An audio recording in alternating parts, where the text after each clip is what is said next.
नमस्कार दर्शक बंधु आज हम गोटे एमती कहानी विषय कथा कि साइंस फिक्शन फिल्म टू अधिक रोमांचक। ये कहानी हूँ नासार दुई एस्ट्रोनॉट सुनीता विलियम्स और बुच विल्मर कहानी जो मैंने कि स्पेस 9 मास बीती जो प्लान था 8 दिन। तो एमती कौन है 8 दिन 9 मास बदलीगला मैंने से केमी सर्वाइव कले आ कौन प्रोब्लेम आसला आ लास्ट को मैंने केमी फेरी आसिले चलतु पूरा डिटेल्स जाना। जदि आपको स्पेस दुनिया पसंद अटे तो वीडियो को फास्ट टू लास्ट तक देखूँ।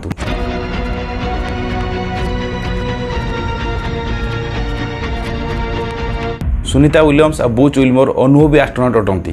ये 5 जून 2024 रे गोटे खास मिशन स्पेस को जाइथिले। मिशन नाम थिला Boeing Starliner crew flight test. ये बोइंग कंपनी रो नुआ स्पेस क्राफ्ट स्टारलाइनर रो फर्स्ट क्रो टेस्ट थिला।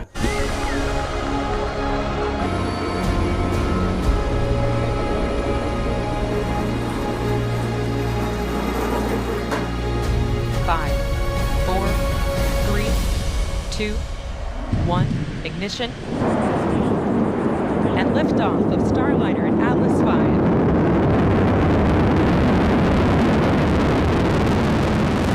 यार मकसद थिला ये चेक करवा कौन ये स्पेस क्राफ्ट मनुष्य मानक इंटरनेशनल स्पेस स्टेशन माने आईएसएस तक नहीं पारिबो और पुणी फेरे आनी पारिबो। नासा चाहूला कि स्पेस एक्स पर बोइंग भी गोटे स्पेस ट्रैवल पई भरोसामंद ऑप्शन बनू। सुनीता और बुच को केवल 8 दिन आईएसएस रे रहिबार थिला। प्लान थिला कि से स्टारलाइनर रे जिवे सेठी किछि टेस्ट करिवे आ पुणी 8 दिन पर सेही स्पेस क्राफ्ट रे पृथ्वी को फेरी आजिवे। किंतु सांग माने कहानी सेतेबेले ट्विस्ट आसिला जेतेबेले प्लान अनुसार किछि भी हलानी।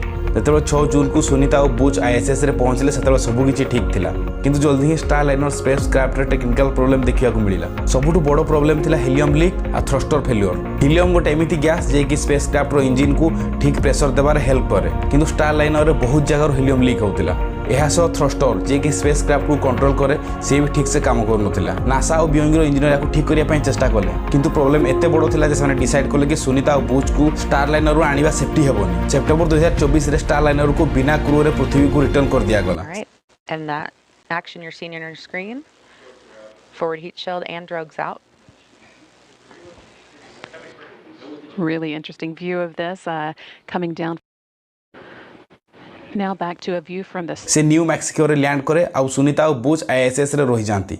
एबे ये प्रश्न थिला कि से रिटर्न केमिति आसीबे तो नासा डिसाइड कला कि आंकर रिटर्न स्पेस एक्स रो क्रू ड्रैगन स्प्रे हेबो किंतु या पई आंकु क्रो 9 मिशन को अपेक्षा करिया पई पड़िबो जे सितंबर 24 रे लॉन्च हैला। 3 2 1 0 ignition liftoff of the Falcon 9 and Crew Dragon. Go NASA, go SpaceX, Godspeed, Bob and Doug.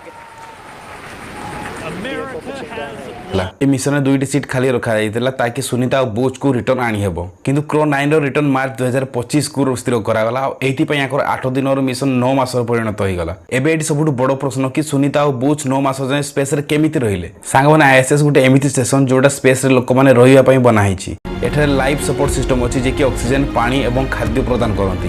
प्रथम तो मान को पाखरे फल और पनीपरिबा थिला किंतु 3 मास पर ये सब खत्म हो गला।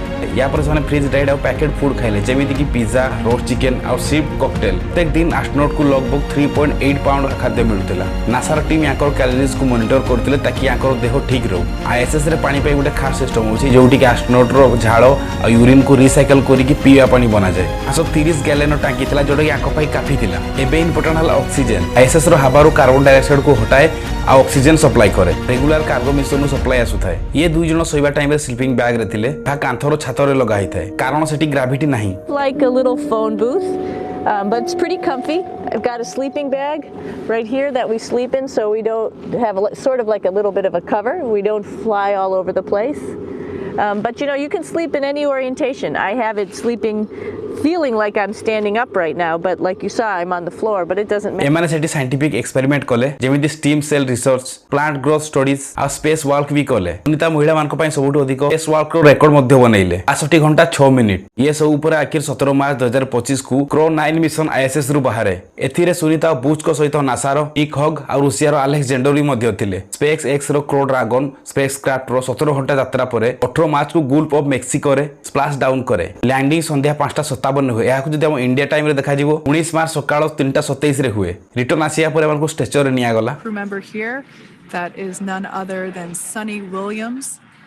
Big smile, big waves.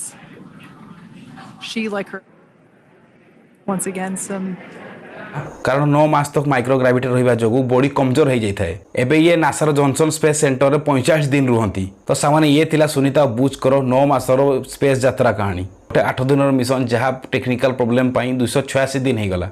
ये दुई जन केवल खराब हालत रे हिम्मत देखैलेनी। ये साइंस पाई गोटे नुआ योगदान देले। ये कहानी ये शिक्षा दे कि मनुष्यर हिम्मत आ साइंस रो औकात मिसी इम्पॉसिबल को भी पॉसिबल करि हेबो। आपण मानकु ये कहानी केमिति लागिला कमेंट करके जणातु। आ एमिति वीडियो देखिया पय मो चैनल को निहाती सब्सक्राइब करंतु। नमस्कार, वंदे मातरम।